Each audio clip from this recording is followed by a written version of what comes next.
sahabat-sahabat muda yang terkasih. Apa kabar malam ini? Semoga semuanya dalam keadaan sehat dan penuh rasa syukur dimanapun Anda berada. Saya ucapkan selamat datang bagi yang baru bergabung dan salam jumpa kembali bagi kita semua di ruangan ini.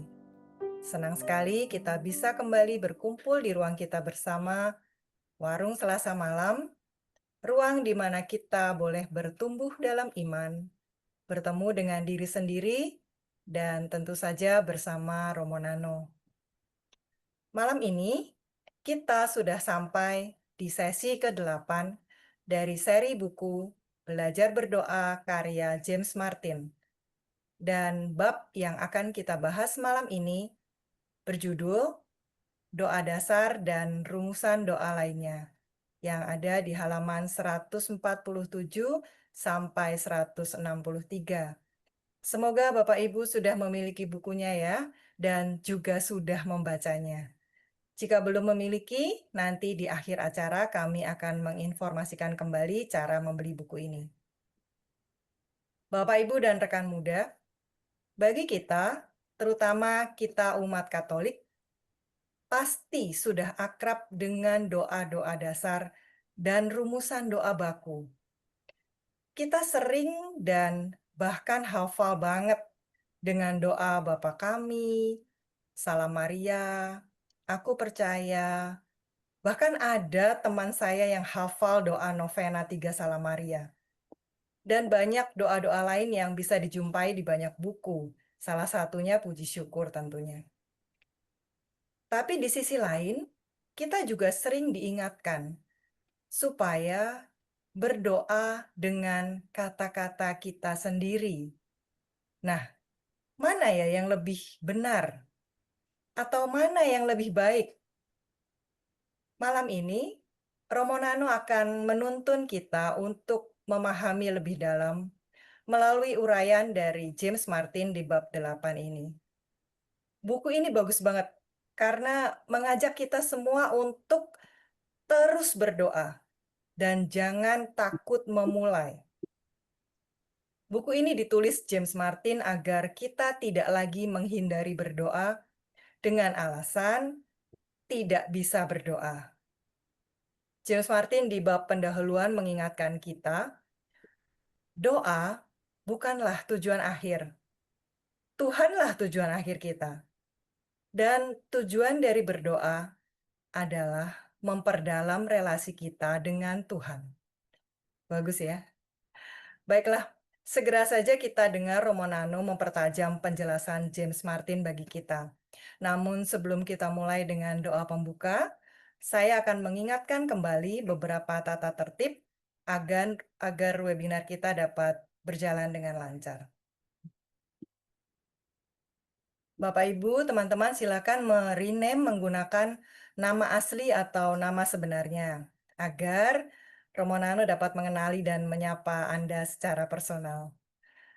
Mohon memastikan mikrofon dalam posisi mute selama sesi berlangsung, kecuali saat mendapat kesempatan untuk sharing atau bertanya secara langsung.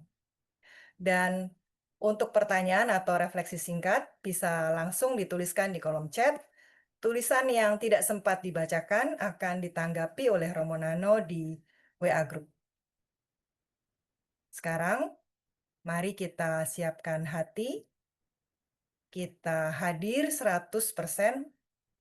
Kita hadir sepenuhnya di ruangan ini. Biarlah Roh Kudus memenuhi hati kita satu persatu. Kita awali dengan doa pembuka. Dalam nama Bapa dan Putra dan Roh Kudus. Bapa yang penuh kasih, kami bersyukur karena Engkau kembali mempertemukan kami dalam webinar ini. Kami ingin belajar lebih dalam tentang doa dasar, doa yang sudah begitu akrab di hati kami. Kami mohon tuntunan Roh Kudus-Mu untuk membimbing kami semua. Berkati Romo Nano agar dapat menyampaikan dengan jernih dan rendah hati. Berkati kami yang mendengarkan agar dapat menerima dengan hati yang terbuka. Di dalam nama Tuhan Yesus, kami berdoa. Santo Ignatius, doakanlah kami. Amin. Dalam nama Bapa dan Putra dan Roh Kudus. Amin. Teman-teman, sebelum Romo Nano memulai sesi malam ini, mari kita saksikan video sharing dari seorang peserta yang akan membagikan pengalamannya membaca buku ini. Silakan, Mika.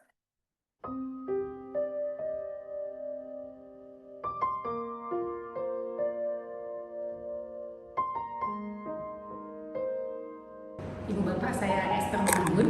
Saya mau sedikit berbagi mengenai pengalaman membaca buku Belajar Berdoa. Awal mula saya berkenalan dengan buku ini, itu ada webinar bedah buku ini yang diselenggarakan oleh Kanisius. Kemudian dalam bedah buku itu yang digambarkan tidak secara detail ya, lalu saya tertarik untuk membaca. Kemudian saya sangat bersyukur karena buku ini menolong relasi saya dengan Allah. Karena buat saya berdoa itu penting dan buku ini sangat menolong saya. Dan buku ini juga bukan sangat mudah untuk dimengerti, untuk dibaca. Dia juga menolong saya bagaimana saya berrelasi dengan Allah. Mulai dari hal-hal sepele, dari pengalaman hidup saya. Lalu buku ini juga membantu saya untuk mengolah lebih dalam lagi bagaimana saya berkomunikasi dengan Allah melalui doa. Saya sangat bersyukur kepada Pater James Martin yang sudah menuliskan buku ini, dan saya sangat terbantu juga saat ini kembali mengolah bersama webinar Romo Nano. Terima kasih Bapak Ibu, silakan mengikuti webinar dan membaca buku. Semoga mendatangkan banyak rahmat seperti yang sudah saya terima. Terima kasih.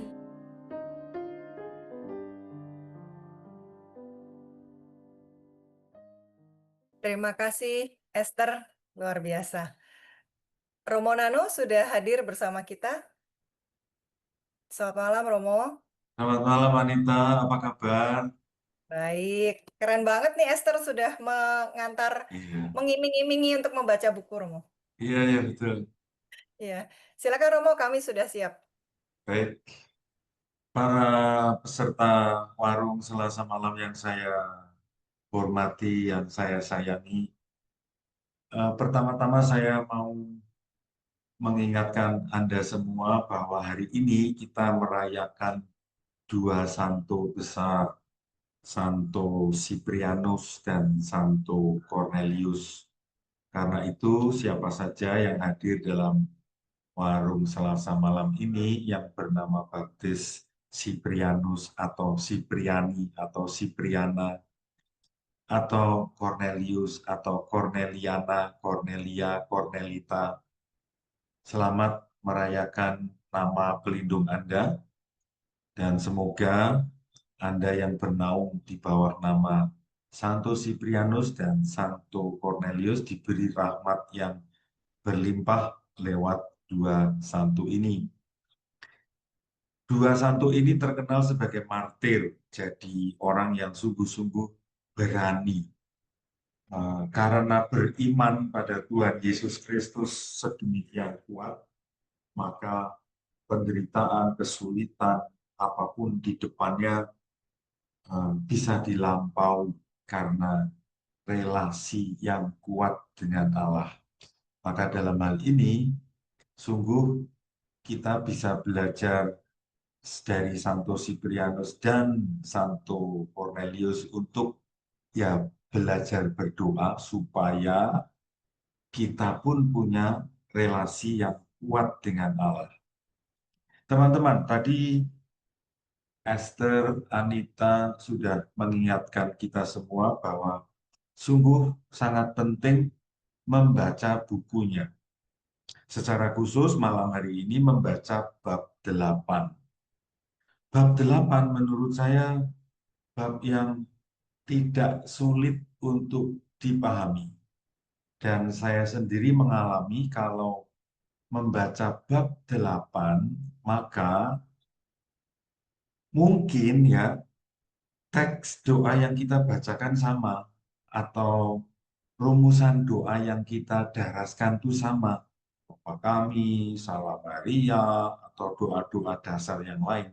Tetapi yang akan meningkat menurut saya adalah kualitas kita mendaraskan doa itu yang akan meningkat karena kita dibantu dengan bab 8 ini adalah kualitas kita berelasi dengan Allah.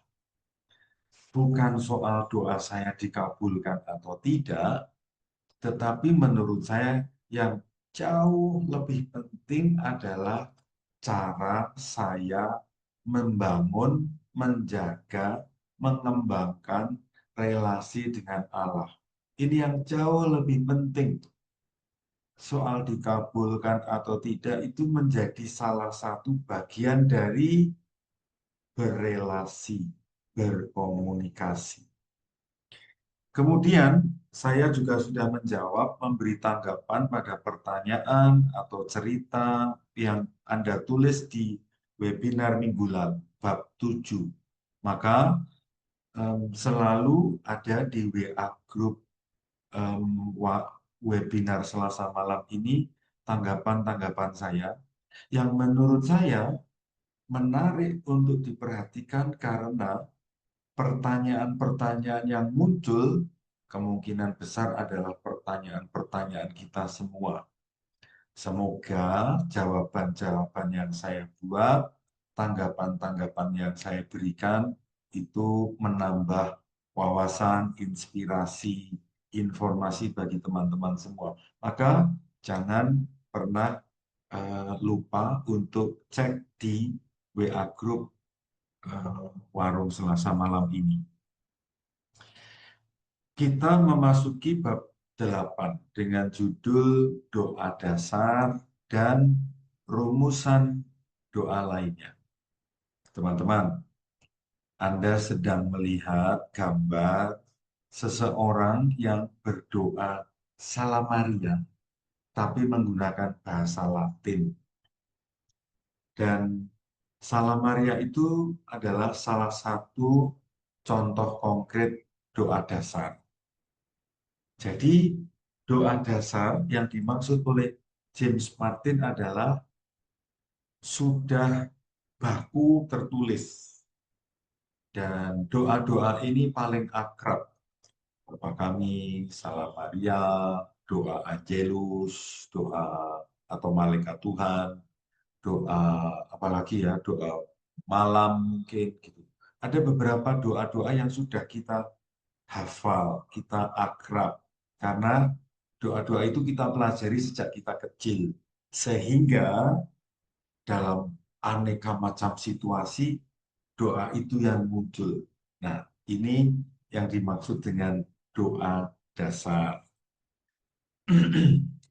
Untuk Romo James Martin sendiri, doa Salam Maria itu sangat sering dia doakan. Karena apa? Itu yang tersimpan di memori. Itu yang mudah spontan muncul ketika dalam situasi apapun, mau naik pesawat atau mau menjelang ujian, ketika harus ketemu seseorang yang tidak mudah untuk dihadapi, dalam aneka macam situasi, doa Salam Maria atau doa Bapa Kami atau rumusan-rumusan doa dasar yang lain itu sering muncul. Nah, ini gunanya, ini manfaatnya, ini kelebihannya doa-doa dasar. Ada yang lucu. Seorang ibu atau sebenarnya James Martin sendiri ya, James Martin itu berdoa dan berdoanya menghadap Tuhan Yesus yang disalib. Dan spontan yang muncul itu doa Salam Maria penuh rahmat Tuhan serta, lalu digambarkan Tuhan Yesus menegur ibu ini atau Tuhan Yesus menegur James Martin, hey, hey, hey, hey, ingat, ingat, coba kamu berdoa kepadaku dan bukan kepada ibuku gitu ya. Ini menarik ya, seringkali spontanitas kita karena memori kita tentang doa adalah Salam Maria, maka dalam situasi tertentu yang sebetulnya doa Salam Maria tidak pas, tetap aja kita doakan. Ini mau mengatakan apa? Ada banyak kemungkinan sih ya. Kemungkinan pertama, ya inilah yang namanya doa dasar itu. Spontan muncul. Dua, nah, sayangnya seringkali doa dasar itu kurang begitu memperhatikan situasi-situasi khusus. Harusnya yang disapa Tuhan Yesus, tapi yang muncul Salam Maria gitu.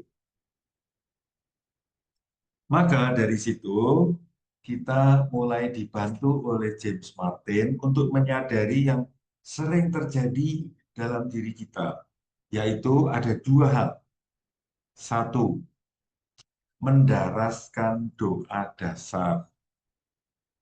Ada orang bertanya kepada kita atau kita bertanya pada orang lain, kamu sudah berdoa belum? Sudah. Nah, sudah berdoa itu ada dua kemungkinan.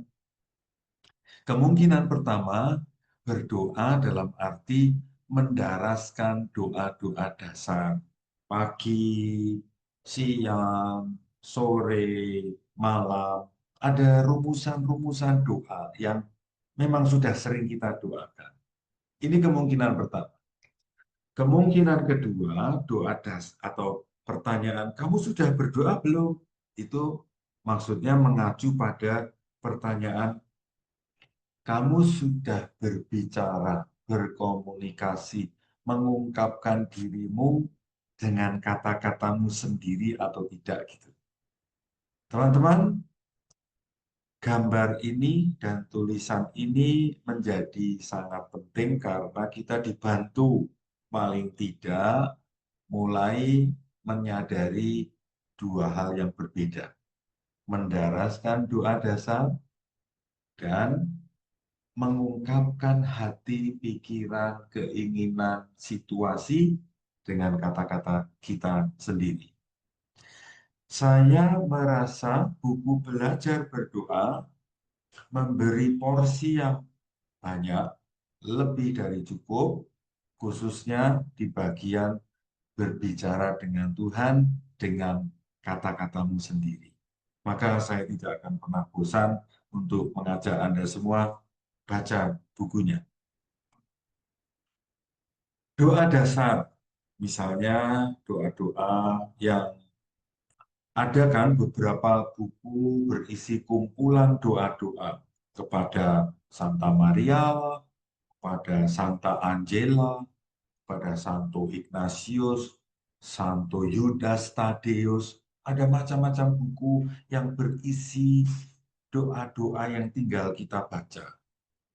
Nah, di satu sisi, doa-doa teks seperti ini tuh memang penting peranannya. Karena itu yang menjadi cara dan bahan kita berdoa. Ini sisi lebihnya. Sisi kurangnya adalah seringkali kaku. Seringkali tidak mewakili yang kita rasakan. Seringkali sebetulnya tidak kontekstual, nggak matching gitu dengan apa yang kita rasakan. Ya, ini kelebihan dan kekurangannya. Tetapi tentu saja doa-doa dasar ini tetap berharga, bermanfaat dalam banyak hal. Malam hari ini James Martin di dalam bab 8 itu mengajak kita untuk melihat tiga hal. Yang pertama, manfaat doa dasar. Dua, keterbatasan-keterbatasan doa dasar. Dan yang ketiga, James Martin mengajak kita untuk mengembangkan cara kita mendoakan atau mendaraskan doa-doa dasar. Ya, ada tiga. Kita mulai dari yang pertama. Memakai doa-doa dasar. Mengapa kita memakai doa-doa dasar? Karena doa dasar itu adalah doa-doa yang sudah akrab, sudah hafal, dan siap dipakai kapan saja. Mau jam 7 pagi, 12 siang, 4 sore, 9 malam, doa dasar itu bisa dipakai kapan saja. Dan ya bagaimanapun juga doa dasar ini tetap saja membantu kita menghubungkan diri dengan yang ilahi. Kata-kata yang tersusun di dalam doa itu menjembatani antara saya dengan Tuhan. Ini manfaat doa yang pertama. Saya mengutip sekaligus menjelaskan supaya teman-teman menjadi lebih sadar lagi. Mazmur 23, saya menduga banyak dari antara kita yang akrab dengan Mazmur 23 ini. Saya sendiri pernah menjadi pengguna Mazmur ini, terutama ketika saya berada dalam situasi yang tidak meyakinkan. Saya ingat pada tahun 2001, saya untuk pertama kalinya terbang ke Belanda. Ini perjalanan terpanjang saya pertama kali ke Belanda, 14 jam. Dan itu adalah sebuah peziarahan yang untuk saya waktu itu agak menakutkan gitu ya, karena baru pertama kalinya. Nah, sepanjang perjalanan dari Jakarta ke Belanda itu, saya sering kali dalam hati itu menyanyikan Mazmur ini. Tuhanlah gembalaku, aku terjamin selalu. Terus gitu. Ayat-ayat Mazmur 23 itu saya nyanyikan terus menerus. Atau dengan kata lain, metode. Mazmur ini saya nikmati dengan metode menyanyikannya. Menyanyikannya dan sungguh-sungguh menghayati ayat-ayatnya. Hasilnya menurut saya mencengangkan, meneguhkan. Saya merasa terproteksi, terjaga, tercukupi, tidak perlu takut gitu. Ini bagi saya sebuah pengalaman yang meneguhkan dalam berdoa. Khususnya menggunakan teks yang sudah kita akrabi, kita dekat, dan fokus pada metodenya.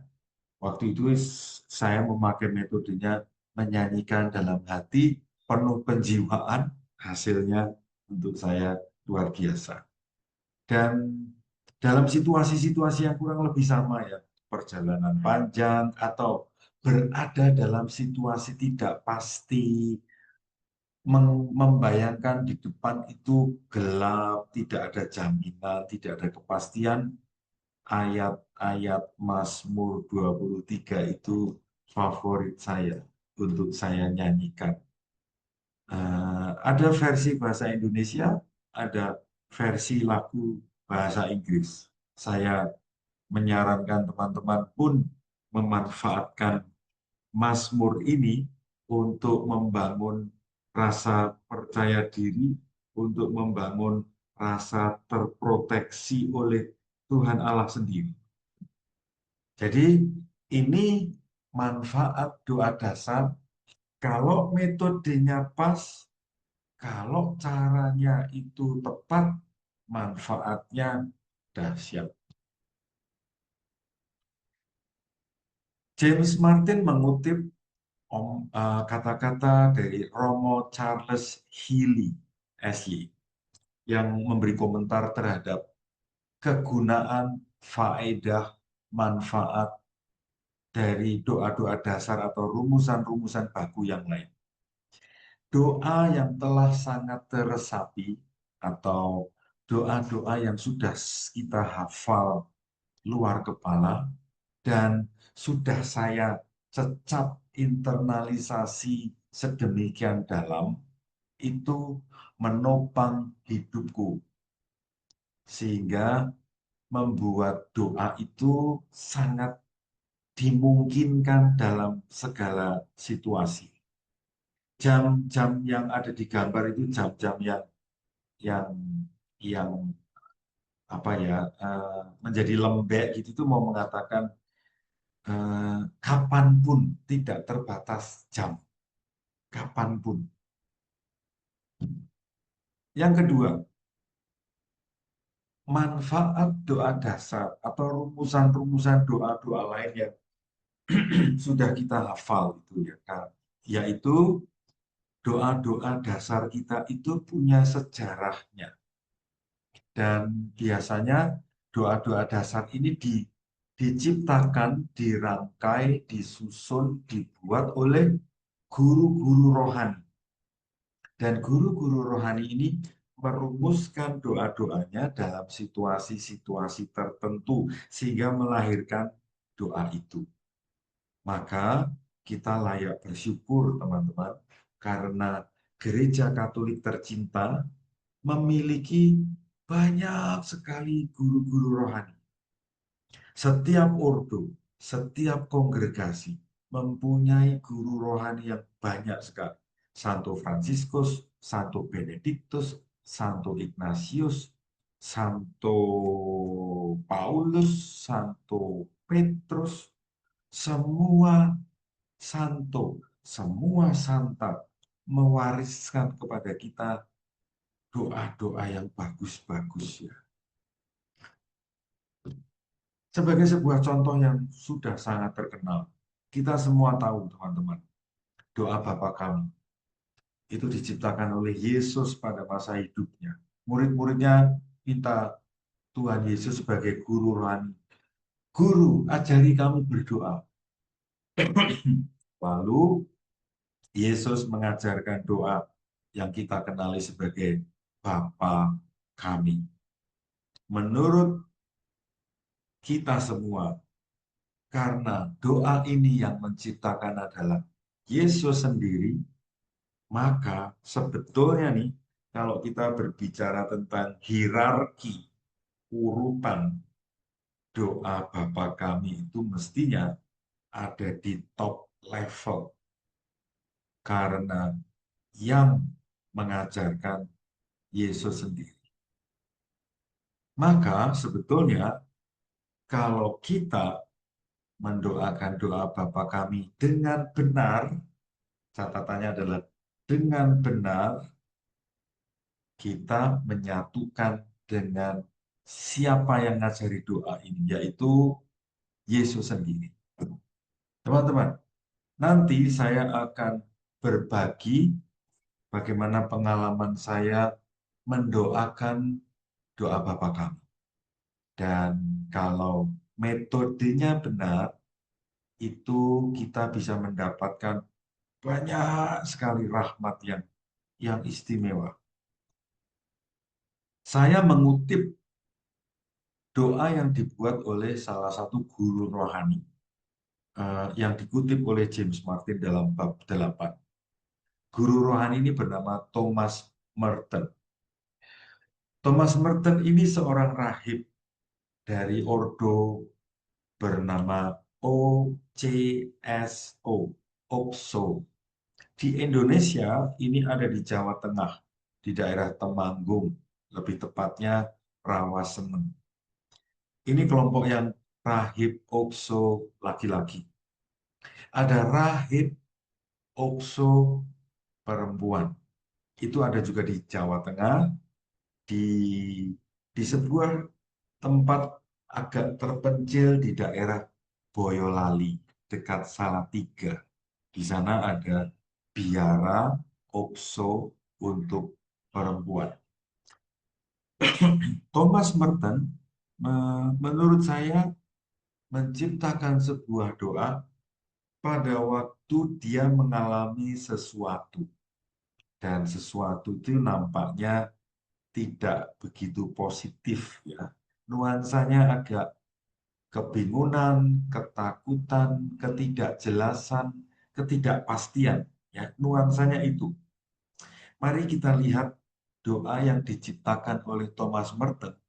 Dan kalau nanti suatu ketika teman-teman merasa ada dalam situasi yang kurang lebih sama, maka doa yang diajarkan oleh Thomas Merton ini bisa dipakai. Doanya, mari kita lihat bersama. Teman-teman silahkan melihat slide dan dalam hati Anda ikut mendoakan supaya Anda bisa merasakan doa ini kira-kira pas untuk kita doakan di situasi seperti apa. Tuhanku, aku tidak tahu kemana aku akan pergi. Aku tidak melihat jalan di depanku. Dan aku tidak tahu pasti di mana situasi ini akan berakhir. Aku juga tidak benar-benar mengenal diriku sendiri. Kendati aku berpikir bahwa aku mengikuti kehendak-Mu, tidak berarti aku benar-benar melakukannya. Akan tetapi, aku percaya hasrat untuk menyenangkan-Mu saja sudah berkenan bagimu. Aku berharap memiliki hasrat dan semangat itu dalam segala hal yang kulakukan. Aku harap tidak akan pernah melakukan sesuatu yang terlepas dari hasrat itu. Aku tahu jika aku melakukannya, Engkau akan menuntunku di jalan yang benar. Meskipun mungkin aku tidak tahu apa-apa tentang hal itu. Karena itu aku akan selalu percaya padamu. Aku akan selalu percaya padamu. Meskipun aku nampaknya tersesat dan dalam bayang-bayang kematian. Tapi aku tidak akan takut, aku tidak akan khawatir, karena Engkau selalu bersamaku dan tidak akan pernah meninggalkanku menghadapi bahaya sendirian. Teman-teman, kalau kita membaca tadi, kira-kira dalam situasi apa si Thomas Merton ini? Positif atau negatif? Negatif bukan? Ketidakpastian, ketidakjelasan, agak kegelapan gitu ya. Dan lahirlah doa ini. Maka kalau Anda, Kartika Rini, Cucu, Bu Mahda, Siska, Maria Kristela, Lydia Lim, Bu Victoria, Anda berada dalam kurang lebih situasi ini, maka doa Thomas Merton ini bisa saja dipakai. Oke, itu tadi manfaat doa dasar yang kedua, manfaat kedua. Saya ulang, manfaatnya adalah doa-doa yang sudah dirumuskan oleh guru-guru rohani itu ada banyak dan beberapa itu bisa cocok dengan kita. Ini manfaat yang ketiga. Ketika kita mendoakan doa dasar yang sama, contohnya Bapa kami, maka sebetulnya kita itu menyatu, melintasi ruang dan waktu dengan sejumlah banyak sekian orang Katolik. Ketika kita berdoa bersama, ini jarang kita sadari, tetapi ini yang selalu terjadi. Manfaat yang keempat, doa dasar, doa-doa yang sudah kita tahu, seringkali memang bisa mengungkapkan perasaan kita.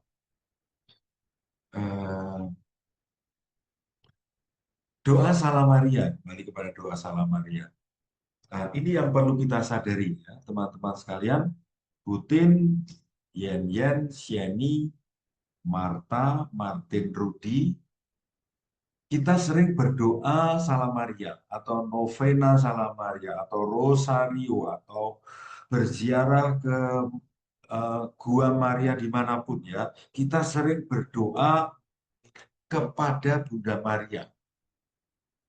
Teman-teman, mari kita menyadari satu poin penting ini, yaitu Bunda Maria atau Santo Santa lain tidak memiliki kemampuan menjawab doa-doa kita. Dan Santo Santa orang-orang suci itu tidak pernah menggantikan posisi Tuhan. Kehadiran mereka adalah sebagai mediator. Maka saya mengusulkan kepada Anda semua, kepada Pak Iwan Purnama, kepada Pak Kelana Wijaya, kepada Emilia Sulistyo, kepada Maria Ana, kepada Jani, ketika kita berdoa kepada Bunda Maria atau Santo Santa yang lain, mereka kita minta untuk membantu kita mendoakan, menyampaikan kepada Tuhan. Kita punya mediator, kita punya perantara. Nah, minta mereka menyampaikan yang kita mohonkan kepada Tuhan. Saya kira poin ini sungguh sangat penting kita sadari bersama, bahwa yang memenuhi atau tidak memenuhi doa-doa kita itu bukan mereka, tetapi Tuhan. Ini penegasan yang sungguh sangat penting. James Martin mengutip sebuah doa yang bagus, berjudul Memorare, mengingat. Mari kita cermati doa ini, karena kalau Anda merasa cocok, maka doa ini pun bisa Anda pakai untuk berdoa. Ingatlah ya perawan Maria yang sangat rahim, bahwa belum pernah terdengar engkau meninggalkan orang yang mencari perlindunganmu, yang memohon pertolonganmu, yang meminta perantaraanmu. Maka terdorong oleh kepercayaan itu, aku datang berlindung kepadamu, ya perawan Maria, segala perawan dan bundaku. Aku datang kepadamu, aku orang berdosa, meniarap di hadapanmu sambil mengeluh. Bunda Sang Sabda. Kita bisa menambahkan permohonan-permohonan dan lalu melanjutkan dengan menyampaikan, janganlah kau tolak permohonanku, tetapi dengarkanlah dengan rela hati dan kabulkanlah atau sampaikanlah kepada putramu. Ya, ini sebuah contoh. Kalau Anda tertarik, tentu Anda bisa memakainya dalam doa-doa Anda. Manfaat doa dasar yang kelima. Doa dasar itu berguna bagi kita karena seringkali doa dasar itu mengingatkan sesuatu yang mungkin tidak kita sadari sebelumnya. Dalam bab 5 di manfaat kelima ini, James Martin memberi contoh sesuatu yang diingatkan dalam doa Salam Maria adalah kata, aku ini orang yang berdosa. Sering kita tidak menyadari. Kita lebih fokus pada apa yang mau kita minta. Kalau kita mencoba fokus pada yang lain, terutama fokus pada ungkapan, doakanlah kami orang berdosa ini. Nah, lalu doa Salam Maria menjadi sesuatu yang lain. Karena saya memohon Bunda Maria untuk mendoakan saya yang berdosa ini, supaya saya diselamatkan. Oke, itu hal yang pertama ya teman-teman, tentang 5 manfaat doa dasar. Kita bergerak di bagian yang kedua, keterbatasan keterbatasan doa dasar. Doa dasar itu pasti terbatas ya. Rumusannya itu kaku dan tidak ada yang sempurna. Walaupun Bapa kami yang membuat adalah Tuhan Yesus sendiri, tentu sebagai sebuah rumusan doa, doa Bapa kami tidak bisa menjawab seluruh kebutuhan kita yang banyak sekali itu. Maka kita perlu menyadari satu hal yang ditegaskan oleh James Martin ini. Tidak ada satu jenis doa yang bisa sepenuhnya memuaskan seluruh keinginan kita. Implicitly, ya, secara implisit kita sebetulnya diajak untuk menyadari bahwa mari kita membuka wawasan lebih luas supaya kita bisa mengenal jenis doa yang aneka macam warnanya itu, sehingga menjadi lebih kaya. Tentang berdoa, doa pada dasarnya adalah hubungan pribadiku dengan Allah, ya, hubungan pribadi aku dengan Allah. Nah, hubungan aku dengan Allah ini seperti hubungan suami istri, ibu anak, bapak anak, teman dan sahabatnya. Nah, hubungan manusia dengan Tuhan mirip, identik, sama dengan hubungan manusia dengan sesamanya, yaitu tidak pernah ada satu jenis cara berkomunikasi. Tidak pernah ada satu jenis komunikasi. Artinya, ada aneka macam jenis berkomunikasi.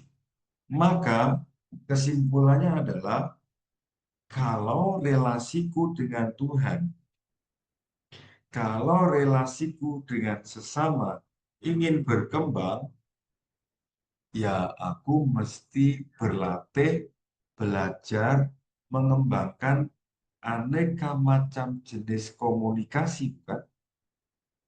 Saya kira pemahaman ini harus benar-benar kita sadari.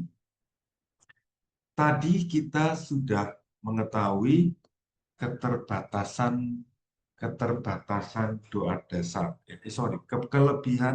Kelebihan doa dasar. Di sini ditambahkan kelebihannya adalah doa dasar yang didaraskan berulang-ulang itu membuat kita nyaman. Contohnya kita mendoakan rosario 50 Salam Maria.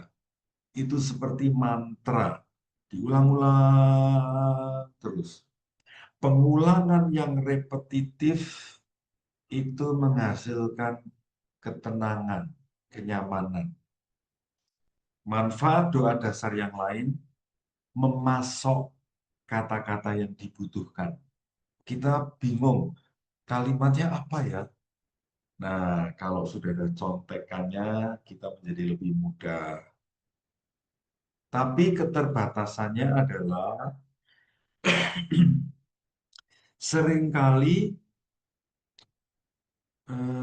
manfaat, seringkali energinya kata-kata dalam doa itu tidak terasa lagi. Gambar ini lebih cocok, gambar ini lebih cocok teman-teman. Keterbatasan doa dasar itu sebagai contohnya nih, misalnya kita ikut Ekaristi. Ketika doa Bapa kami ya sudah, kita ngomong aja, Bapa kami yang ada di surga, tanpa kita memaknai, mencecap, merasakan doa itu. Jadi ironisnya atau ekstrimnya kurang lebih seperti gambar itu ya. Ketika kita berdoa itu bla bla bla bla bla bla. tidak menyadari kekuatan masing-masing kata. Karena itu, salah satu cara agar kita tidak terperangkap bahaya, berdoa itu seperti bla bla bla bla, itu kita mesti mendoakannya dengan lebih lambat, lebih meditatif, lebih mencoba mencecap, merasakan makna setiap katanya. Dan ini saya akan memberi sebuah contoh bagaimana saya sendiri pernah dan beberapa kali mendoakan Bapa kami lebih tenang, lebih meditatif. Ya, kuncinya adalah ini: membayangkan, merasakan, menikmati energi, kekuatan, kekayaan makna masing-masing kata. Teman-teman, cermati baik-baik kalimat yang saya baca tadi. Membayangkan, merasakan, menikmati energi, kekuatan, kekayaan, makna masing-masing kata. Kalau tidak hati-hati, kita mendoakan Bapa kami, sekali lagi, bla bla bla bla. Kita omong sebuah kata, tapi yang meluncur begitu saja, energinya tidak ditangkap. Maka ini saya mulai berbagi cerita pengalaman saya, menyerap energi ilahi dari masing-masing kata di doa Bapa kami. Mulai dari kata pertama, Bapa, saya sudah tertarik untuk merasakannya. Kata ini mempunyai energi yang luar biasa. Bapa itu menandai sebuah relasi yang tidak akan pernah diputuskan. Relasi suami istri bisa diputus, entah oleh kematian, entah oleh perceraian. Tetapi yang namanya relasi anak dengan bapak tidak pernah bisa diputuskan. Artinya, relasi saya dengan bapakku selalu akan ada, termasuk relasiku sebagai manusia ciptaan dengan Bapa Penciptaku. Dan saya sendiri meyakini bahwa relasiku dengan Bapa itu seperti gambar di sebelah kiri maupun di atas saya. Menyadari kata Bapa ini, teman-teman, dampaknya adalah saya sudah merasa tenang, terlindungi, aman. Sebetulnya tanpa melanjutkan dengan kata-kata yang lain, saya sudah bisa selesai dengan doa saya. Karena yang penting kan saya merasa sudah menyatu dengan Bapa. Oke ya, jadi ini sebuah contoh mendoakan doa dasar yang sudah kita hafal di luar kepala, hanya menyebut satu kata saja sudah cukup. Oke lah, kita lanjutkan ya, atau saya melanjutkan. Kata kedua, kami. Kami itu kan bukan tunggal. Kami itu kan lebih dari satu, jamak, plural. Artinya, saya sebetulnya tidak pernah sendirian. Saya punya saudara, saudari, teman, orang lain yang ternyata juga anak-anak Bapak atau anak-anak Bapak saya. Artinya, dengan menyadari kami, saya disadarkan saya punya sekelompok orang yang punya iman yang sama, yang punya ikatan yang sama. Dan bagi saya, ini komunitas. Saya punya komunitas. Maka kata kami sekali lagi menambah perasaan lebih positif lagi. Aku nggak sendirian. Kata ketiga, Bapa kami yang ada di surga. Surga artinya apa? Bagi saya, surga menunjuk pada sebuah situasi, menunjuk pada sebuah tempat di mana Allah berada. Dan dari sana saya berasal. Dan ke sana saya mau menuju. Maka menyadari kata surga itu membuat saya tambah merasa aman, tambah merasa punya tujuan hidup, tambah merasa punya kepastian bahwa ada sebuah tempat di mana nanti ketika saya mati akan ada sebuah tempat di mana saya berada di sana bersama bapak saya, bersama saudara-saudari saya. Lihat teman-teman, baru satu kalimat ya. Bahkan mungkin belum kalimat ya, karena masih frase Bapa kami yang ada di surga. Ini saja sudah membuat suasana pikiran, hati, situasi jiwa saya aman, tenang, nyaman. Oke, lanjutkan. Bapa kami yang ada di surga, dimuliakanlah nama. Apa ya artinya ini? Saya merasa bahwa ya aku ini ciptaan, Tuhan penciptaku. Dia lebih dari aku. Iya, sudah semestinya aku memuliakan dia. Sudah semestinya aku ini posisinya di bawah dan Tuhan lebih di atasku. Sudah semestinya juga saya memuliakan dia, mengabdi dia, taat padanya, melayani dia. Frase dimuliakanlah namamu membuat saya sadar diri. Siapa saya, siapa Tuhan, saya harus apa. Datanglah kerajaan. Apa ya? Kalimat ini membawa saya kemana ya? Kalimat ini membuat saya sadar. Tuhan adalah Raja saya. Saya rakyatnya. Kalau saya rakyatnya, Tuhan adalah Rajaku.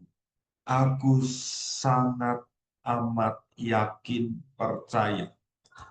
Dia adalah Raja yang pasti akan memuliakanku sebagai seorang rakyat.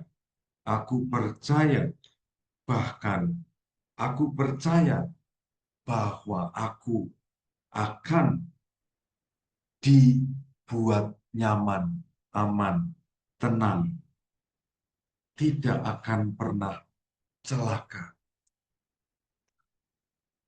Sampai di tahap ini, doa Bapa kami belum selesai, tapi sudah membuat saya merasa, wah, kalimat berikutnya, jadilah kehendakmu. Di sini teman-teman, di sini saya merasa ditegur dan di sini juga saya mengingatkan Anda semua, jadilah kehendakmu.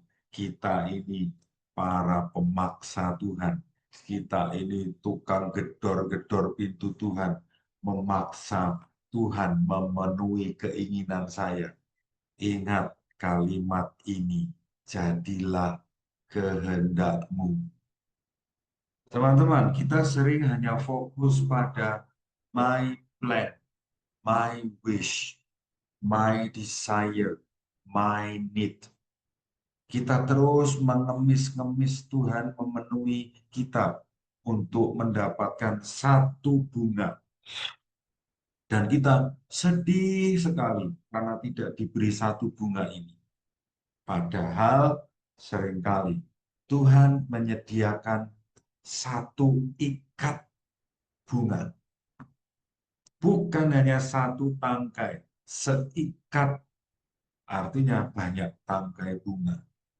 Teman-teman, amati gambar ini, screenshot gambar ini, catat gambar ini. Kalau Anda mengemis-ngemis, memaksa-maksa Tuhan, ingat gambar ini, ingat frase doa Bapa kami, jadilah kehendakmu, bro. Jadilah kehendakmu, sis.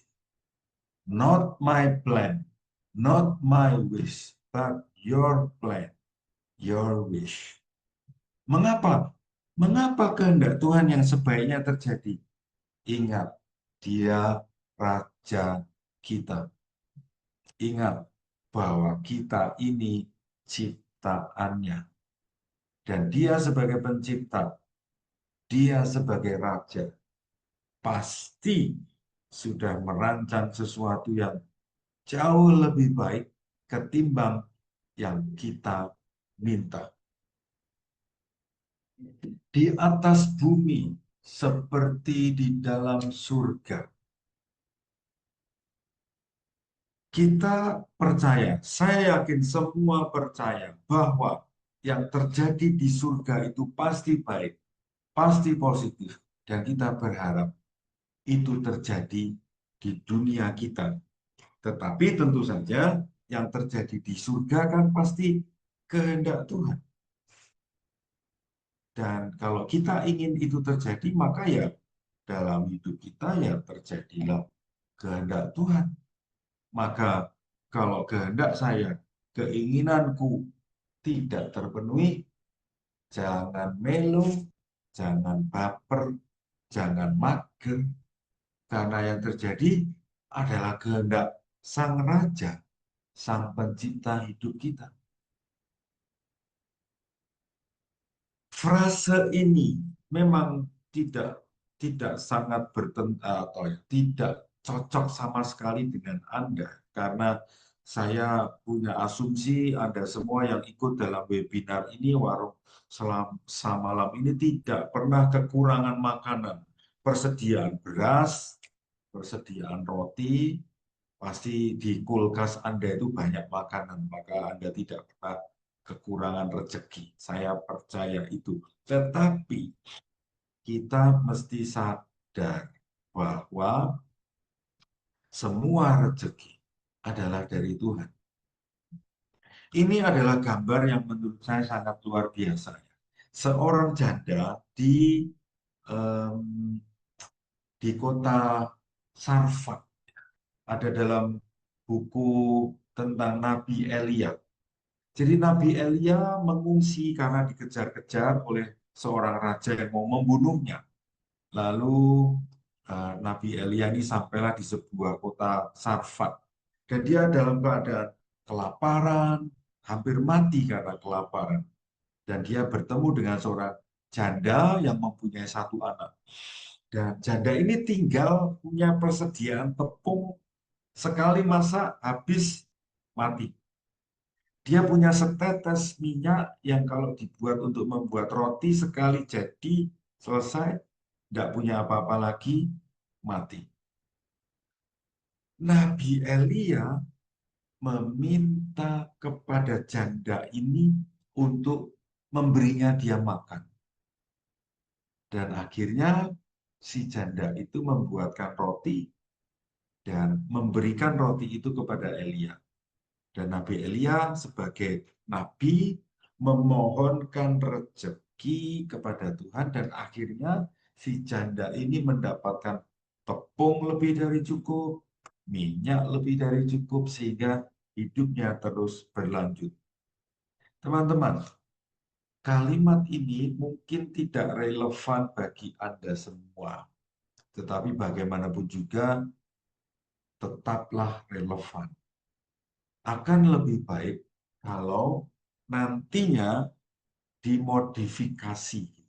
Misalnya, berilah saudara-saudariku yang masih kekurangan, berilah mereka rezeki hari ini. Teman-temanku, mulia mendoakan orang lain yang masih kekurangan untuk mendapatkan rezeki.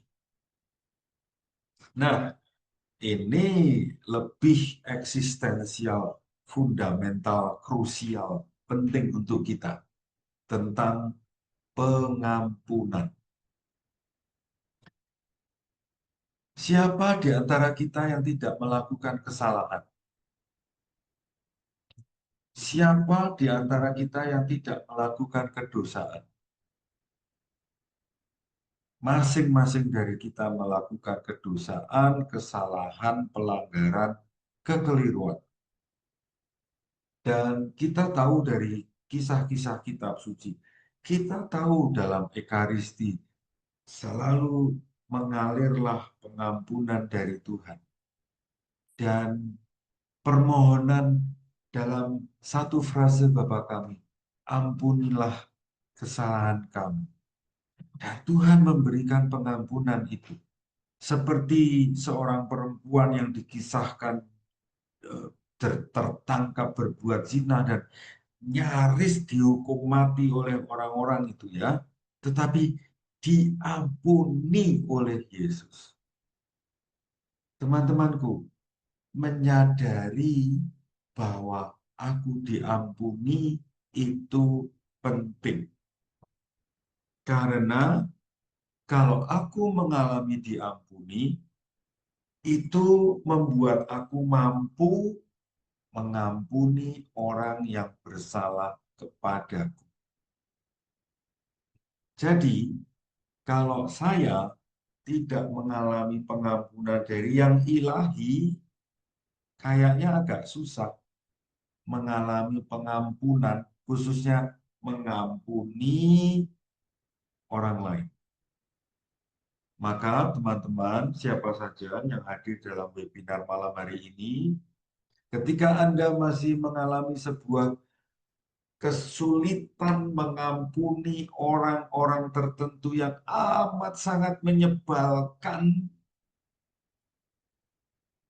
pertama-tama yang saya usulkan adalah menyadari kalimat ini. Menikmati kisah pengampunan seperti ini. Karena ketika kita mengalami diampuni, pengalaman diampuni itu memampukan kita mengampuni. Dan ketika kita mengalami diampuni dan kita mengalami bisa mengampuni, tidur nyenyak, makan enak, punya utang rasanya tidak punya utang, enteng gitu. Janganlah masukkan kami ke dalam pencobaan. Saya tidak tahu dan mohon kalau ada yang bisa mengoreksi, dikoreksi. Yang betul itu pencobaan atau percobaan. N atau R, saya tidak tahu. Ya sebetulnya tidaklah sangat eksistensial, fundamental sih ya, antara percobaan dan pencobaan. Gambarnya menurut saya jauh lebih menarik ya. Gambarnya, mari coba kita lihat gambarnya nih. Di balik pintu itu ada sebuah godaan, cobaan yang gede banget gitu. Begitu kita membuka pintu itulah kita sudah tahu lah, pastilah si makhluk besar dengan gigi-gigi tajam dan kuku-kuku tajam itu pasti sudah akan menghabisi kita. Maka frase ini sungguh sangat penting kita doakan setiap hari. Please Tuhan, bantu saya supaya tidak membuka pintu itu. Karena begitu saya membuka pintu itu, habislah aku. Jadi frase ini sungguh sangat penting. Dan juga setiap hari, setiap menit dimanapun Anda berada, Jakarta, Jawa Tengah, Jogja, Singapura, Melbourne, dimanapun Anda berada, kita itu sebetulnya seperti si laki-laki itu ya, sudah selalu bersama malaikat putih dan setan merah itu. Karena itu, jangan pernah berhenti. Yuk, mari mengucapkan frase ini. Bebaskan kami dari yang jahat, Tuhan. Kita tidak pernah bisa menghilangkan setan, roh jahat. Tidak pernah bisa menghilangkan. Yang bisa kita lakukan adalah tidak memilih tawarannya. Yang bisa kita lakukan adalah memohon Tuhan membebaskan saya dari godaan-godaan yang jahat. Oke, teman-teman, itu sebuah cara, sebuah metode, sebuah pendekatan mendoakan doa Bapa kami dengan lebih tenang, meditatif. Tentu doa ini tidak saya sarankan ketika Ekaristi. Kalau Ekaristi kita mendoakan doa Bapa kami dengan cara ini sudah 1 jam sendiri. Ekaristinya bisa 5 jam. Pasti diprotes. Maka metode yang tadi saya contohkan dan pernah saya praktekkan itu dilakukan di waktu-waktu pribadi Anda. Dengan kata lain, teman-teman, metode tadi mencoba mencecap setiap kata, mau mengatakan ini dasarnya. Yaitu setiap kata itu mempunyai energi. Setiap kata itu mempunyai kekuatan, daya, power. Nah, kata itu bisa destruktif seperti gambar kiri ya. Gambar kiri laki-laki berbaju hitam itu mengatakan kata-kata yang destruktif. Sehingga orang yang mendengarkan separuh dirinya itu hancur. Sedangkan kata-kata tertentu itu konstruktif. Contohnya ya, kisah-kisah yang ada dalam kitab suci atau sumber-sumber lainnya. Kalau kita baca dengan benar, kalau kita resapi atau serap lebih tepat, maka energi yang ada dalam kata-kata itu konstruktif, membangun, memperkaya, menguatkan kita. Ya, ini dasarnya. Maka percayailah dasar ini untuk mendaraskan doa apapun untuk meresapi, menyerap energi positifnya. Itu bagian yang kedua. Selesai, kita mencoba bagian yang ketiga. Bagian yang ketiga ini pada dasarnya adalah sebuah tawaran yang disajikan oleh James Martin untuk kita coba sesuatu yang baru. Saya memilih gambar orang menulis dengan tangan yang dominan, saya kanan. Yang baru berarti mencoba menulis dengan tangan kiri. Nah, mencoba sesuatu yang baru dalam cara berdoa. Mengapa perlu mencoba sesuatu yang baru? Karena berdoa dengan rumusan formal atau dengan cara yang itu saja, itu kadang-kadang menghalangi sebuah kebaruan, menghalangi proses keintiman dalam berelasi dengan Tuhan. Monoton gitu tuh. Maksudnya itu ya, kurang lebih seperti itu. Maka untuk menghindari monoton gitu, kita perlu mencoba sesuatu yang baru. Karena apa?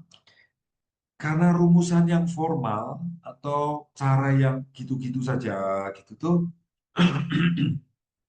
Malah kadang-kadang membuat jarak ya. Doa formal atau metode tertentu yang kaku itu bisa saja membuat jarak dengan Tuhan. Contohnya gambar ini, teman-teman. Anak laki-laki ini membaca teks doa tertentu. Dan teks doa tertentu itu membantu dia membayangkan Tuhannya itu begini gitu. Nah, Tuhan kan tidak bisa dibatasi dengan rumusan tertentu, bukan?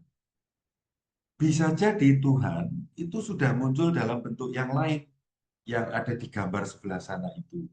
Eh, Tuhan dengan baju orang Yahudi, Tuhan Yesusnya nggak gondrong, Tuhan Yesusnya berambut pendek. Nah, kita sudah terjebak rumusan Yesus itu rambutnya gondrong, brewoknya juga panjang. Nah, kita perlu berhati-hati ketika mengalami sesuatu yang baru, yang tidak sama dengan yang sudah kita biasa, itu kita mesti mencermati. Dan doa yang formal, terstruktur, teksnya begitu, itu seringkali mencegah, menghalangi, menghambat kita itu mengekspresikan diri dengan cara kita yang unik gitu. Dan doa-doa formal, baku, doa-doa dasar yang sudah terumuskan itu, ya ini, menurut James Martin, kalimatnya menurut saya sungguh sangat penting. Seringkali menghalangi keintiman yang lebih dalam. Maka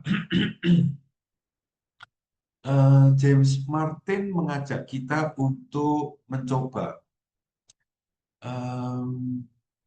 ketika saya mendoakan Salam Maria seperti biasanya, Salam Maria penuh rahmat Tuhan sertamu. Ketika mendoakan itu coba cek, rasanya kamu dekat nggak dengan Bunda Maria? Rasanya kamu didengarkan nggak? Apa perasaanmu? Jadi James Martin lewat bagian ini mau mengajak kita, jangan hanya terus ngomong Salam Maria penuh rahmat Tuhan sertamu, tapi coba cermati perasaanku ya. Ini yang pertama. Lalu yang kedua, mencoba membuat variasi, perubahan kecil gitu. Misalnya ini.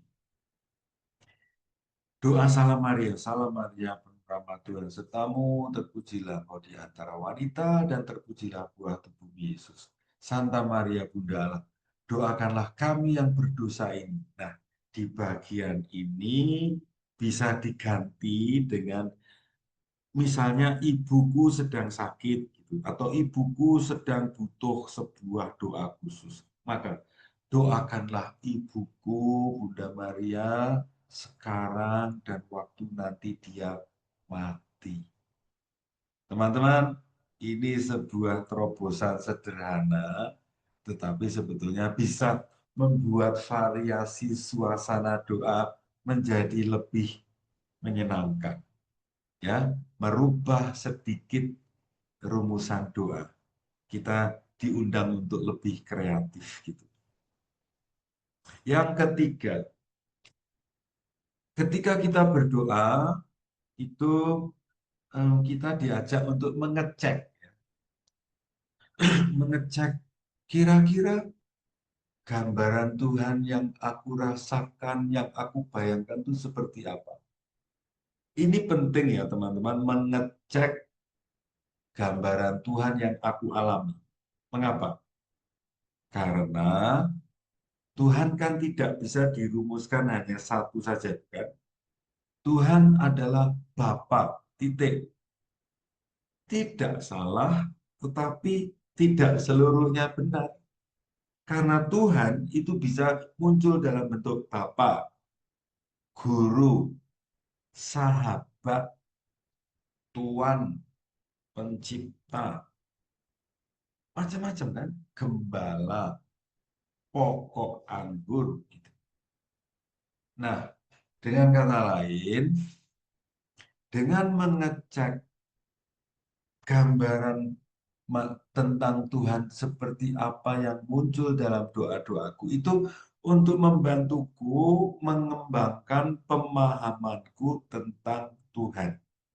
Supaya dari stok, dari persediaan yang ada tentang gambaran Tuhan yang taruhlah ada 1.000 gitu ya, jangan sampai stok pemahaman kita tuh cuma 5, terlalu kecil.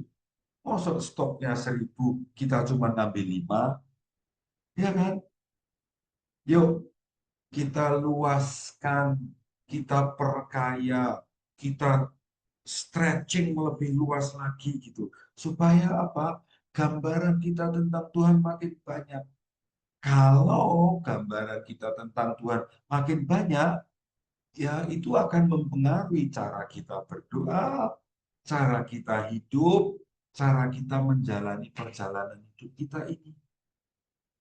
Silahkan teman-temanku, bagian ini Anda cermati baik-baik. Karena kalau Anda mencermati ini dan Anda mau mengembangkan konsep, persepsi, gambaranku tentang Tuhan, Anda akan makin kaya. Jangan hanya mengambil 5 atau 10 deh. Jangan hanya mengambil 10 dari persediaan yang berjumlah 1.000. Bagian terakhir. Doa dasar pada dasarnya adalah cara yang luar biasa bertemu dengan Tuhan. Lewat kata-kata, lewat gambaran yang ada. Maka lanjutkan kebiasaan Anda menikmati doa-doa dasar. Tetapi jangan biarkan kehidupan rohani menjadi rumusan kaku. Hanya ini, hanya 5, hanya 10. Jangan menjadi terbatas. Padahal Tuhan menyediakan 1.000. Jangan hanya mengambil 10 atau 100 saja masih sangat buruk. Karena itu, silahkan mendaraskan doa-doa dasar dengan lebih menyadari energi kata-katanya. Seperti tadi yang sudah saya contohkan dengan doa Bapa kami. Terakhir, saya mau promosi.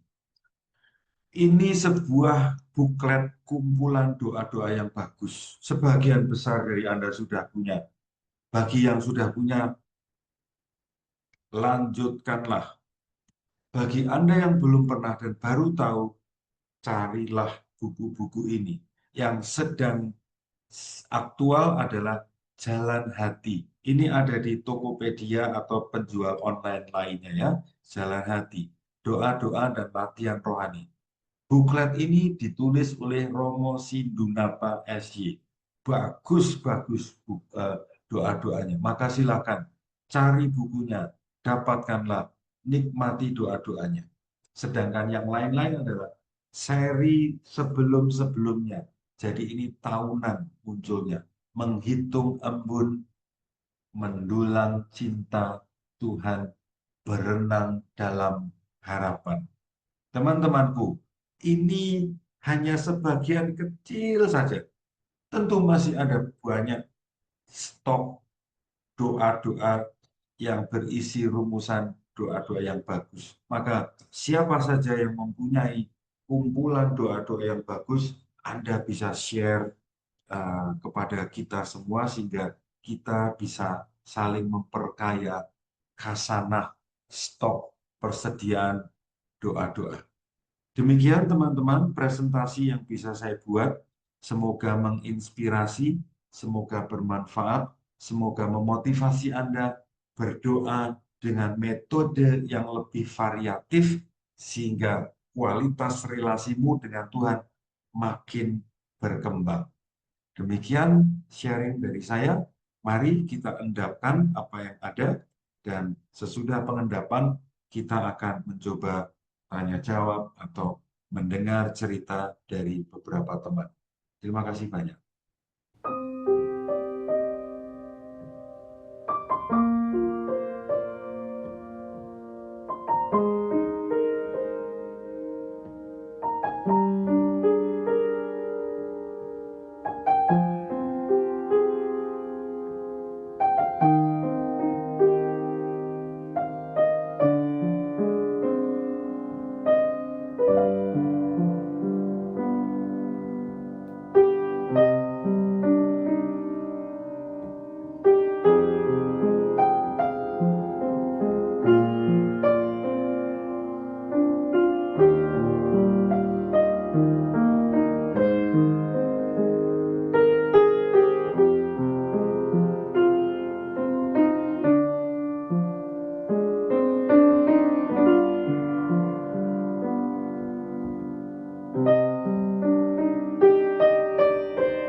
Terima kasih Romo Nano atas pencerahannya yang sangat cerah. Nggak nyangka tadi saya ikut terhanyut saat diajak Romo berdoa Bapa Kami itu Romo. Oh, Biasanya betul ya. cuman bla bla bla bla bla gitu. Ternyata Betul, sangat betul. kaya dan sangat dalam gitu ya Romo. Mm-mm. Ya, Romo ini sudah ada beberapa yang menuliskan, mungkin lebih banyak refleksinya ya Romo. Saya akan bacakan sebelum kita menawarkan teman-teman untuk raise hand bertanya atau bersharing secara langsung. Ada dari Ibu Magdalena Indria. Saya sudah mempraktekkan doa Bapa Kami dan Salam Maria diucapkan lebih lambat dan memaknai tiap kalimat. Memang terasa berbeda dan memberi energi yang berbeda. Karena lebih menyadari apa yang saya ucapkan, relasi terasa lebih intim. Iya, Ibu Mahdalena, terima kasih banyak atas sharing Anda. Oh, ini Bu Mahda, Anita. Iya, Rom. Oh, oh, Bu Mahda. Kesaksiannya hidup ini. Yo, yo, yo. Jadi Bu Mahda dan teman-teman sekalian, em, menurut saya metode itu tidak pernah habis dilakukan sekali ya. Selisih 3 minggu, jangankan 3 minggu ya, selisih 1 hari saja sudah bisa berbeda. Kalau kalau cara mendoakan Bapak kami dengan cara yang tadi saya sarankan dan ternyata sudah dialami Bu Mahda, itu tidak harus selesai satu rangkaian doa Bapak kami loh. Jadi saya berdoa misalnya kayak scanning ya teman-teman, Bapak kami yang ada di surga. Pokoknya cermat di kata mana Anda merasa kok intuisi atau perasaan atau gerak hati aku tertarik ya dengan kata mengampuni misalnya. Ya sudah berhenti di situ, mencoba menikmati, membayangkan, memaknai, merasakan, melihat pengalaman pribadi di sekitar mengampuni, diampuni, pengampunan gitu. Jadi tidak perlu harus selesai satu teks, satu kata atau satu frase atau satu kalimat itu sudah lebih dari cukup gitu. Jadi Bu Mahda dan teman-teman sekalian, cobalah dengan metode tadi, teks doa bisa mana saja. Bapa kami, Salam Maria, atau aku percaya, bisa teks manapun. Jadi nggak apa-apa mengunyah satu persatu gitu ya, Romo. Mau satu persatu bisa, Hmm. satu saja bisa. Oke, terima kasih Bu Magda. eh ada pertanyaan dari Eri Dorcas di 2051, Romo. Ap- 2051. Oke. ya, Apa pendapat Romo Nano kalau saya menutup doa pribadi dengan doa Bapa Kami? Apakah doa saya menjadi lebih komplit dan afdol? Nah, ini yang sering menjadi perhatian saya. Eri Dorcas, doa Bapa kami itu sebetulnya sudah merupakan doa yang dahsyat. Maka tidak tanpa doa yang lain, doa Bapa kami saja sudah cukup sebetulnya. Hmm. Terus, kalau Bapa kami itu dipakai sebagai penutup, menurut saya kok tidak menjadi lebih komplit atau afdol. Memang ini sering terjadi di mana-mana. Untuk menyatukan doa kita, mari kita doakan doa Bapa kami. Menurut saya kok ini logika manusia ya. Kita sudah doa A, B, C, D. Supaya lebih afdol, kita doa Bapa kami. Ini menurut saya bisa keliru. Tetapi menurut pendapat saya yang sangat subjektif, ini cara berpikir manusia yang kalau kalau berrelasi dengan manusia lain Harusnya kita cuma memberi 5 nih, tapi supaya proyek kita goal, tambahi sesuatu supaya lebih komplit gitu ya. Mungkin ada cara berpikir itu ya. Saya mencoba berpikir ala Tuhan. Mencoba ya, bisa salah. Ya pada dasarnya kan Tuhan sebetulnya kan tidak perlu ditempeli dengan amplop tertentu, bukan? Jadi pendapat saya ditutup dengan doa Bapa kami tidak menambah sebuah doa menjadi lebih afdol. Tetapi kembali ke subjek masing-masing. Kalau Anda merasa doamu ditutup dengan Bapa kami menjadi lebih afdol, itu hak Anda. Tapi saya sendiri tidak merasa tidak di posisi seperti itu. Itu untuk Pak Eri Dorcas yang ini tidak tahu cowok atau cewek Anita. Ini seperti sesi berapa itu yang Romo pernah mengatakan Tuhan itu ya nggak bisa disogok ya Romo. Ya, Nggak betul. usah, nggak perlu diamplopi ya Romo. Oke, satu lagi ada pertanyaan dari Noviana di 2056 Romo. 25:6. Romo, jika Oke. saya berdoa namun tidak keluar sepatah kata pun, namun hanya diam, apakah itu disebut juga dengan berdoa, Romo? Terima kasih sudah mengingatkan saya untuk tidak berdoa dengan sekedar bla bla bla. Oke, menarik ini, Noviana. Satu, berdoa tanpa sepatah kata. Saya masih bertanya sebetulnya, dalam hatimu menyampaikan sesuatu atau tidak? Seringkali, atau saya nangkepnya, tidak keluar satu kata itu secara eksplisit seperti saya ngomong begini. Tetapi kalau itu muncul dari hati, artinya berkata-kata dalam hati, oke. Itu doa. Namun, kalau tanpa kata sama sekali, bahkan di pikiran nggak ada kata, dari hati nggak ada kata, dan saya hanya butuh mendekatkan diri saja pada Tuhan di ruang adorasi, di depan tabernakel, diam saja, bisa disebut sebuah doa. Aku mencoba hadir di hadirat Tuhan sedekat mungkin. Nah, itu sebuah doa.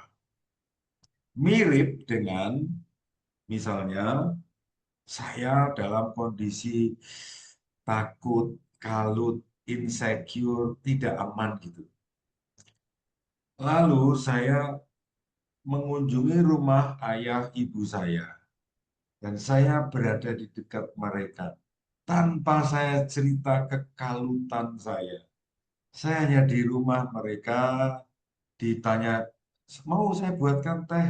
Mau Bu, dibuatkan teh Ibu, dan saya minum teh buatan Ibu, dan tidak ngomong apa-apa, itu sudah membuat saya nyaman karena ada di dekat Ibu dan Bapak saya. Nah, sebetulnya sama dengan menyadari ada di dekat Tuhan tanpa satu kata pun, baik itu di pikiran, hati, itu sudah sebuah doa. Itu untuk Noviana, Anita. Ya, Romo kita selingi dengan yang raise hand ya Romo. Yuk, mari. Itu sudah Ada, ada beberapa. ya, Pak Alfon, silakan. Alfon Suganda, Ya, selamat malam Romo. selamat malam. Ya, saya mau tanya ini, tadi kan ada keterangan Romo bahwa santo atau santa tidak punya hak untuk mengabulkan doa. Nah, Ya, tapi saya membuat doa sendiri karena ini kayak apa, Kak? Santo si Kristoforus itu kan pelindung dalam perjalanan. Saya membuat doa sendiri setiap dalam perjalanan itu Santo Kristoforus lindungi saya atau kami dalam perjalanan ini. Itu bagaimana, Romo? Terima kasih. tidak apa-apa, lanjutkanlah. tadi yang dikatakan oleh James Martin di bab 8 dan saya tampilkan dengan gambar, itu mau mengatakan bagaimanapun juga Tuhan yang punya kuasa untuk menjawab atau tidak menjawab, mengabulkan, tidak mengabulkan permohonan kita. Nah, Santo Santa itu menjadi mediasinya. Sangat mungkin terjadi, Alphonse Suganda, Santo Christophorus, lindungilah perjalanan saya. Santo Christophorus diberi kuasa oleh Tuhan menjaga perjalanan kita. Selesai. Jadi lanjutkan kebiasaan baik itu. Kalau belum punya patung kecilnya, beli patung kecilnya, pasang di mobilmu. Ya, makasih Romo. Juga ini kadang dengan Santo Antonius, kadang kalau kehilangan apa sesuatu, Ya, Santo itu. Antonius tolong bantu saya temukan barang ini. Ya, kasihan Santo Antonius itu sudah meninggal masih disuruh lost and found. Dia petugas bandara itu. Ya, betul juga itu tradisi yang baik ya. Christophorus, perjalanan, Antonius, lost and found, apalagi itu. Itu tradisi-tradisi yang baik kok. Silakan dilanjutkan. Ya, makasih berkat dalam. Ya, Berkah dalam. Pak Alfon, makasih. Jadi tadi Romo sebenarnya sudah jelaskan juga sih bahwa Santo Santa itu sebagai perantara ya Romo ya, mendoakan kita. Jadi yang menentukan dikabulkan atau tidak tetap Tuhan gitu. Iya, Ya, kita lihat pertanyaan lagi Romo. oke. Ada pertanyaan dari Ibu Sri Rejeki. Ini ada dua pertanyaannya. Romo, bagaimanakah dengan pandangan bahwa hidup dikuasai atau dikerjain si iblis versus narasi jadilah kehendakmu yang mengandung arti bahwa kehendak Tuhan itu baik-baik saja. Lalu yang kedua, halaman 157 alinea 3 referensinya. Lalu pertanyaan kedua, apa yang orang tua dapat lakukan jika anak yang sudah dewasa dengan terlanjur mendapatkan gambar yang buruk tentang ayah dan atau ibu? Terima kasih, Oh, Romo. ini pertanyaannya berat-berat semua ini. Iya, ini Ibu Sri Sri rezeki Rejeki. selalu ini. Selalu Oke, berat. saya mencoba memahami dulu yang pertama ya. Romo, bagaimanakah dengan pandangan bahwa hidup dikuasai, dikerjain si iblis? Tentang ini dulu ya, teman-teman. Pandangan Gereja Katolik yang saya rumuskan dengan bahasa saya sendiri, lebih sederhana. Teman-temanku, Allah kita itu jauh lebih berkuasa daripada iblis. Oke, jadi ini yang pertama. Dengan statement ini, maka sebetulnya saya sudah menanggapi yang frase pertama.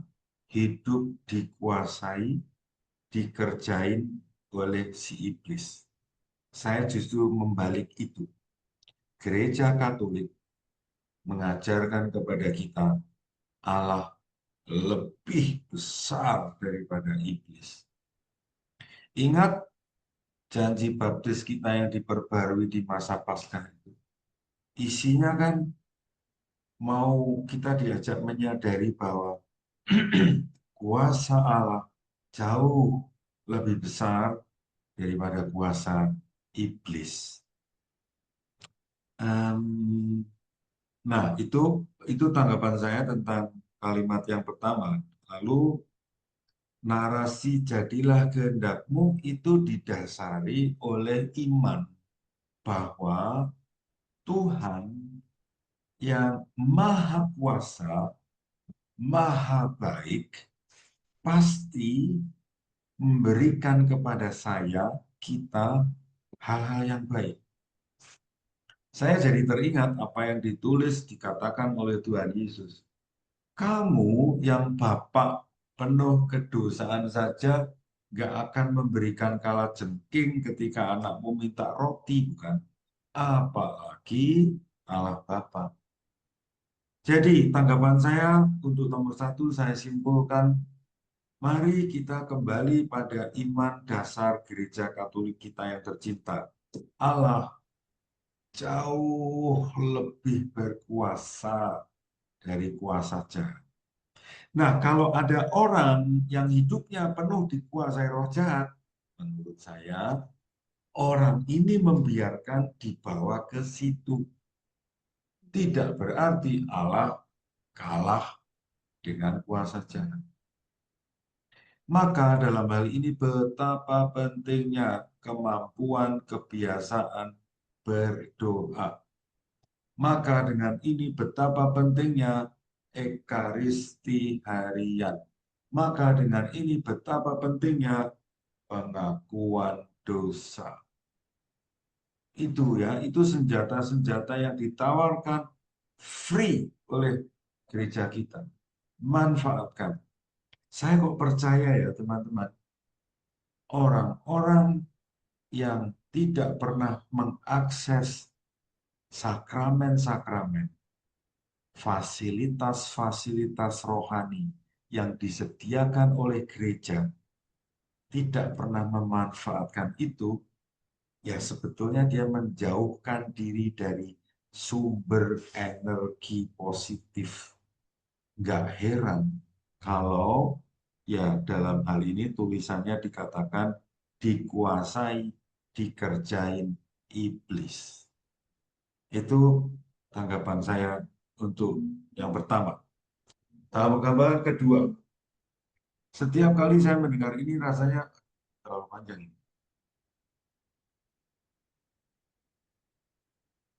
Oke, ini kutipan yang dikirim ulang oleh Sri Rezeki mau mengatakan sebetulnya tadi saya sudah jelaskan. Saya ingin ini. Tuhan tidak mengabulkan ini. Tuhan memberi ini. Ini menurut saya menakutkan. Tapi mosok sih Tuhan mau mencelakakan kita memberi ini? Sesuatu yang menakutkan saya dan ini dari Tuhan tidak sama dengan mencelakakan saya. Saya tidak suka obat itu karena pahit. Maka saya tidak mau minum obat itu karena pahit. Tetapi obat ini kan punya daya menyembuhkan. Ya, walau pahit, saya minum. Pahit memang nggak enak di tenggorokan, tapi tubuh saya berproses dari pahit menjadi sehat. Yang ketiga yang mana dia? Udah Romo 2. Oh oke, 2.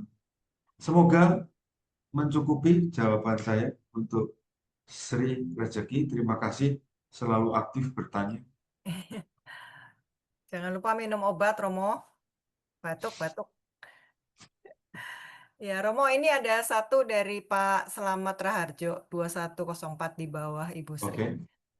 Selamat malam Romo Nano, saya di pagi hari sering berdoa dan bersenandung sambil berkendara menuju ke tempat kerja.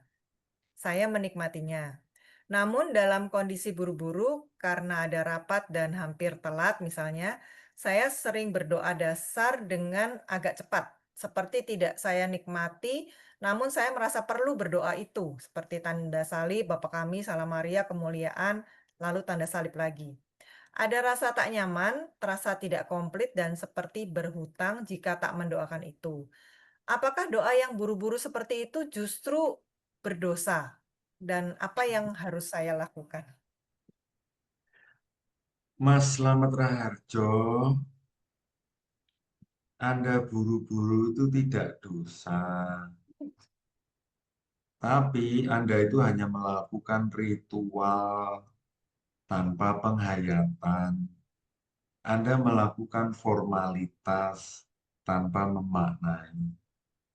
Jadi kayak anak SD yang mengulang Pancasila, 1, ketuhanan yang Maha Esa. Ngomong, tapi tidak tahu intinya. Tapi tidak berdosa. Maka Ya gimana caranya? Kalau sedang terburu-buru, ya berdoa untuk lewat Santo Kristoforus saja supaya selamat. Itu Mas Slamet Raharjo, Anda tidak berdosa. Selamat nggak berdosa ya Romo.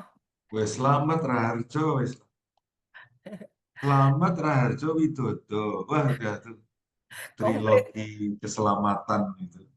Iya. Ini kembali lagi ke teori Romo yang bla bla bla tadi Romo. Oh, oh ya itu sudah bla bla bla muah. Gitu malah, ya mungkin. Saya rasa malam ini banyak yang tersentuh Romo dengan gambar Romo bla bla bla itu. Tersentuh atau kepukul saya nggak tahu Ya, ya. kupu orang Katolik banget gitu Romo dengan Bla hafalan-hafalan. bla bla bla. Anita, tentang bla bla bla itu juga bayangkan ya, Romo-romo itu harus membacakan doa syukur agung yang panjang. Hmm. Sering loh romonya juga bla bla bla bla bla bla bla. Padahal kalau doa syukur agung itu dihayati, Masya Allah, itu ngeri doanya loh. Ya, ya, ya, ya. Karena itu menghadirkan rahmat-rahmat yang dahsyat ya. Keselamatan, perlindungan, kesehatan, kesejahteraan. Apalagi kalau berkat akhir misa juga bla bla bla bla bla. Aduh, sayang banget kan. Itu kalau yang Romo yang kasih berkat bla bla bla, kami yang menerima berkat dapat dah Tetap Romo ya. sah, tetap sah. Ya, meskipun Romo bla bla bla bla bla, rahmatnya tetap mengalir. Karena Dan mungkin dari ya romonya teraliri tapi dia tidak sadar. Dia sendiri bla bla bla bla bla bla bla. iya iya Jadi teman-teman malam ini saya kira satu poin penting ya. Yuk kita melanjutkan kebiasaan-kebiasaan doa kita, tapi jangan bla bla bla bla yang ada di surga Bunda Maria bla bla bla bla. Mari menghayati energi di setiap kata. Kayaknya kan ini closing yang bagus ya, Anita. kalau saya nggak bagus. Iya iya iya. Doa Rosario kan kadang-kadang udah sampai mana ya gitu ya Romo ya. Nah, itu kan. Ih, doa Rosario itu membutuhkan konsentrasi tinggi ya. Konsentrasi tinggi ya ya. Oh, loh. Iya betul. Benar loh. Ya Romo, Seringkali yang saya lakukan dalam doa Rosario itu saya menempatkan patung Bunda Maria di depan saya untuk fokus melihat.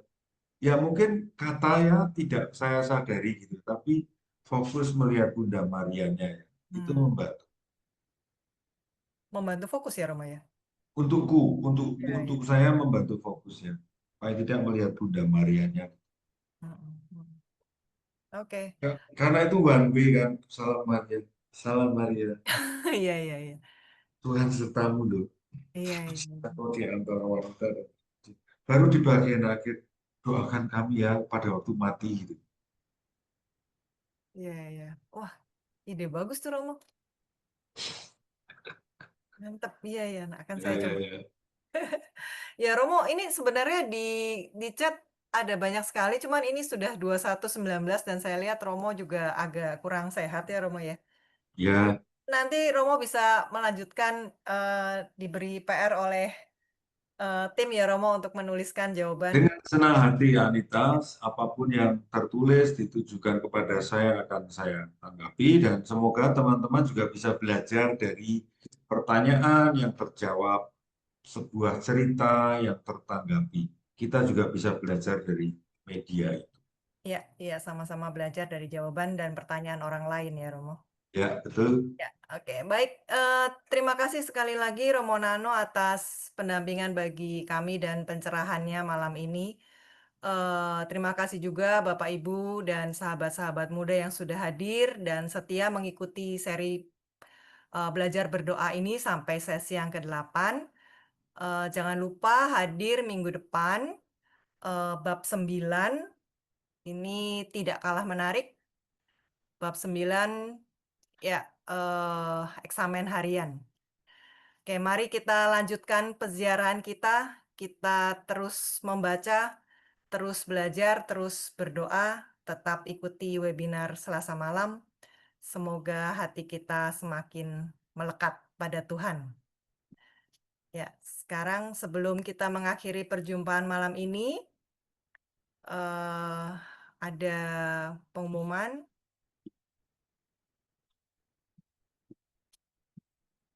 Ya,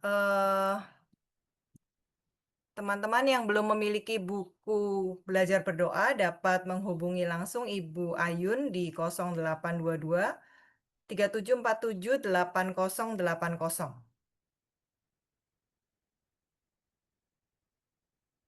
Minggu depan jangan lewatkan sesi ke-9, tetap di hari Selasa.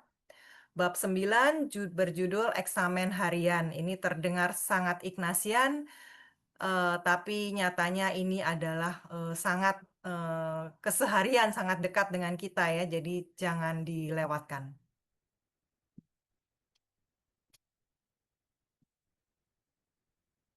Teman-teman, Bapak Ibu, terima kasih yang sudah memberikan persembahan kasih melalui rekening BCA 604-453-5887 atas nama Indriani I atau Liliana. Ini akan kami gunakan untuk mendukung pendidikan Yesuit Muda dan kelangsungan webinar Selasa malam.